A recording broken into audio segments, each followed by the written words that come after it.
Now I can talk about the essay writing. Essay writing is very interesting.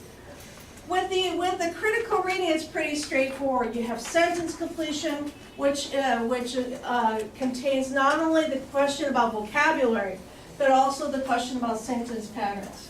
You have short passages and you have the longer passages and the dual passages. No problem. The big hang-up for a lot of students is the writing section. So some of the students can basically use their training to go through the grammar section, no problem. But they're absolutely stumped when it comes to essay writing. What's the big deal with the essay writing? They give you a topic. Maybe perhaps you even heard about the topic they used in March. The people that you heard maybe about the Jersey Shores topic. The students had to write an essay about reality television. What the students do, or what the College Board does, is they provide an essay topic. And a lot of students, instead of focusing in on the essay topic or the assignment, they immediately start writing about the quote. The problem is, if you write a really good essay, but it's off topic, you get a big fat 0.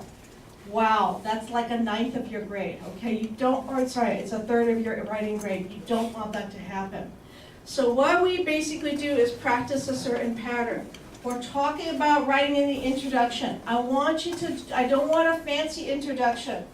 I want a very simple and clean thesis statement and a preview of the different examples that you're going to write about. When you're writing your essay, when you're going on to your body paragraphs, I want to see those topic sentences. I want to see those topic examples directly to be about the examples that they're going to write about. You're going to be writing anywhere from 4 to 6 sentences about concrete details. Now the problem is, how do you provide this kind of information? We try to develop certain types of examples so you can go into the SAT test and say, hey, I read Fahrenheit 451. I know about the characters. I know who I can compare this with. Boom, I can write an essay. So not only are we trying to develop those examples, but we're trying to talk about particular details that will distinguish your essay from everybody else's essay. So we have the 3 body paragraphs, and we have a conclusion. Now, the other thing that we're doing here is we're practicing a timed essay. We do not do timed essays in class. I'm trying to use the class for instruction. I want you to write the essays outside of class. So again, everybody is going to be writing at least 1 or 2 essays outside of class. I only use the topics from College Board, okay, the release prompts from College Board. Okay, and when I get the essays back, this is how I grade them. If you look at College Board's website, they do have the rubric, but let me tell you a little bit about the rubric.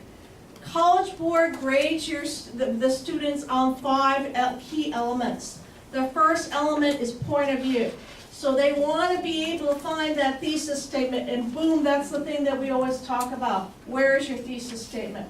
They want to see about the things about the examples. They want to see the details. Fine, no problem. So that's the first element, point of view. Second element is organization. So they want to see a 4-paragraph or 5-paragraph essay. No problem. But you also need that introduction, and you're not going to get a good score if you don't have a conclusion. We also take a look at transitions. How do you keep your essay together as is in one essay instead of one essay, intro, a conclusion, and 3 mini topics? You don't want a sandwich. You want something fully developed. Okay, the three other elements is language. Now, is this an opportunity to stuff your essay full of the SAT vocabulary we shared? We don't want to stuff it in there. For instance, chocolate chip cookies. You put in too much chocolate, you don't have a chocolate chip cookie anymore. You have a mess. What we want you to do is to use the vocabulary appropriately. What we want you to do, if we want you to display your mastery, So if you're talking about creativity and you're a computer geek, are you going to be talking about art exhibit? No, you're going to talk about the creativity that Apple demonstrated on developing the iPod. Okay, you're going to talk about how that changed the way people listen to music.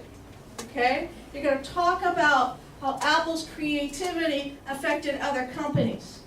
However, when you're talking about this, you can't talk about an MP3 player without using the word MP3.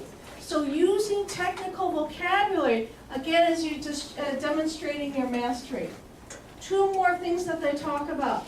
They're going to be looking at your grammar, which most people don't have any problems with, but they're going to be looking at your sentence structure.